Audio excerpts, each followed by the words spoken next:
Құрметті студенттер, бүгінгі оқитын дәрісіміздің тақырыбы медициналық бұйымдарды жасау үшін қолданылатын материалдар полимер, каучук, латекс, резинке жайында сөз қозғайтын боламыз. Презентацияда көріп тұрғандарыңыздай, ең бірінші жалпы медициналық бұйымдарды латекс, каучук, резинке өнімдерді алу үшін целлюлозадан бастаймыз. Целлюлоза ең көп таралған табиғи полимерлердің бірі. Ол ағаштың, мақтаның, зығырдың және басқа да жоғары сатыда өсімдіктердің жасуша қабырғаларынан негізгі құрамдас бір бөлігі болып табылады. Неге? Бұл өсімдіктердің целлюлозаның мөлшері 45-98%-ға дейін целлюлоза көптеп кездеседі. Себебі целлюлозаның макромолекулалары бета-глюкозаның элементарлық буындарынан құралған. Олар бір-біріне тікелей тығыз байланысты. Ол бір төрт бета-глюкозидтік байланыстар арқылы байланысып отырады. Себебі әрбір тармақталған тізбектегі медициналық бұйымдардың негізгі созылғыштығы, иілгіштігі осыған байланысты болып келеді. Негізгі целлюлозаның полимерлену дәрежесі кең аралықта өзгеріп отырады. Мысалы, вискозды талшықтардың целлюлоза үшін 3000 мен 5000 арасы болатын болса, ал негізгі талшықтардың нормасы ол 300 бен 500-ді құрайды. Ол зығыр талшықтарында целлюлоза үшін 10-14 мыңға дейін өсім байқауға болады, себебі динамикасы солай өзгеріп отырады.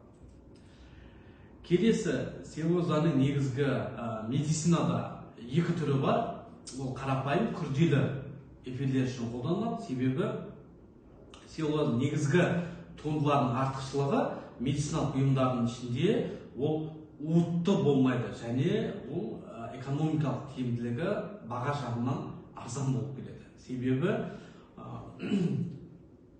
целлюлоза талшықтарының негізгі қолданылуы ол орау материалдарының, жасанды талшықтардың ішінде вискозды аммиактарды, немесе пленкалар, целлофан өндірісінде, сонымен қатар микрокристалды целлюлозалар дәрілік препараттарда толтырғыш ретінде қолданылады.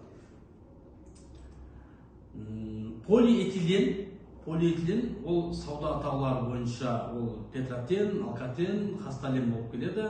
Себебі олардың негізгі мономері этиленнің полимеризациясы болып келеді. Бұлар ақ түсті термопластикалық полимер, оның иілгіштігі, созғыштығы, қолданылуы өте тиімдірек болады. Жалпы полиэтиленнің негізгі қолданылуы алыну әдісі бойынша ол екі түрге бөлінеді. Біреуі жоғары қысымда алынатын полиэтилен, екінші төменгі қысымда. Жоғары қысымдағы полиэтиленнің негізгі кристалдық дәрежесі ол 60% болады, ал төменгі қысымда алынған полиэтиленнің кристалдық дәрежесі ол 70-90% болып келеді. Себебі олардың негізгі молекулалық массасы 5-дің 10-4 дәрежесі, 10-6 дәрежесіне дейін өзгеріп отырады. Полиэтилен экологиялық медициналық сипаттамаларында негізінде медициналық бұйымдарда, медициналық бұйымдар өндірісінде олар орау жапсырмалары кезінде, неге? Себебі шприцтер, катетерлер, сонымен қатар ирригациялық құрылғылар, яғни ирригациялық құрылғылар, олар хирургиялық жағдайда операциялық жоғарғы температурада талап ететін. Сонымен қатар шприц-тюбетиктер жасауға, зертханалық ыдыстар, колбалар жасауға қолданылады.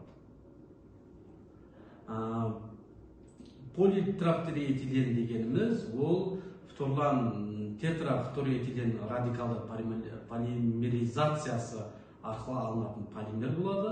Негізгі оның қолданылатын түрі ол радиацияға өте төзімді болып келеді. Себебі радиациялық элементтер тиген жағдайда оның тотығу, тотықсыздану қасиеттерін сақтап тұрады. Сол себепті медициналық бұйымдардың ішінде ол хирургиялық қысқыш материалдарды немесе тігу аппараттарын немесе тігуге қолданылатын материалдарда көп қолданылады.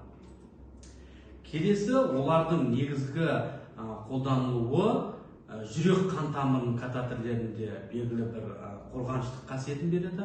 Қан тазарту аппараттарындағы қолданылатын препараттар, сонымен науқастарды күтуге арналатын коляскалар, осылардың барлығы политетрафториэтиленнен жасалынатын медициналық бұйымдар деп аталады. Қолдану аясы мен құрамы резина мен латекстер, ол түтікше түрінде медициналық бұйымдардың ішінде ең көп қолданылатыны ол перчаткалерде және каучук вулканизациялар ретінде белгілі бір түрлер және нәрлендіргіш қасиеттерін береді. Себебі неге?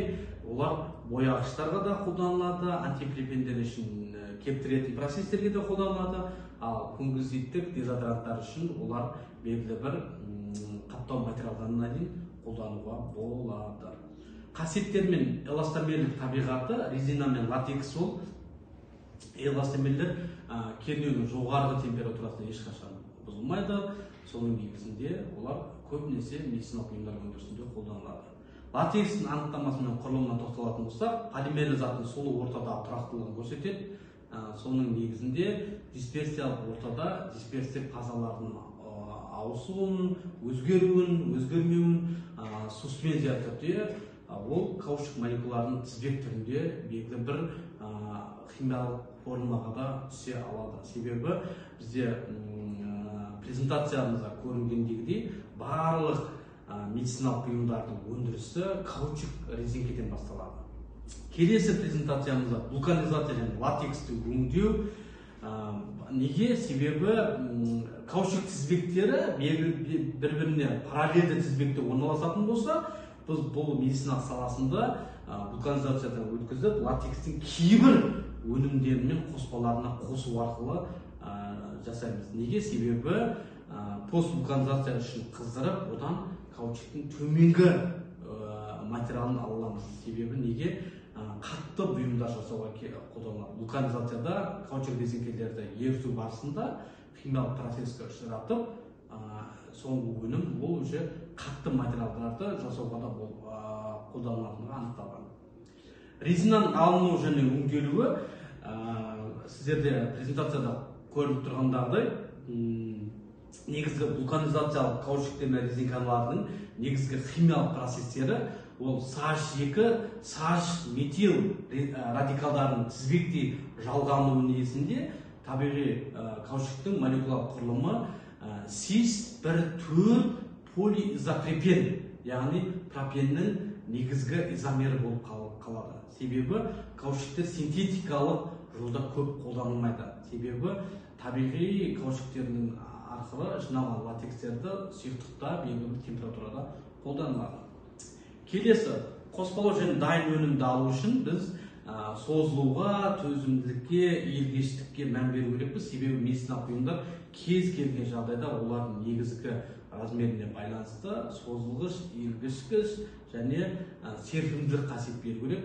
Неге? Себебі хирургиялық операцияларда, басқа да ортопедиялық киімдерді киген кезде, өзімді медициналық бұйымдардың ішінде перчаткаларымызден жаңағы өндіріс орнына киетін бір рет қолданылатын халаттар киген кезде олар иілгіштік, төзімділік қасиетін беру дұрыс және ыңғайлы болады. Келесі, қолдану аясы мен серпімділігі, олар латекс резинаның негізгі көп кездесетін бір мөлшері. Олардың қолдану саясы өте кең спектрлі. Себебі неге? Қолғаптар мен шприцтерді және микробиологиялық приборларды жасағанға өте көп қолданылады.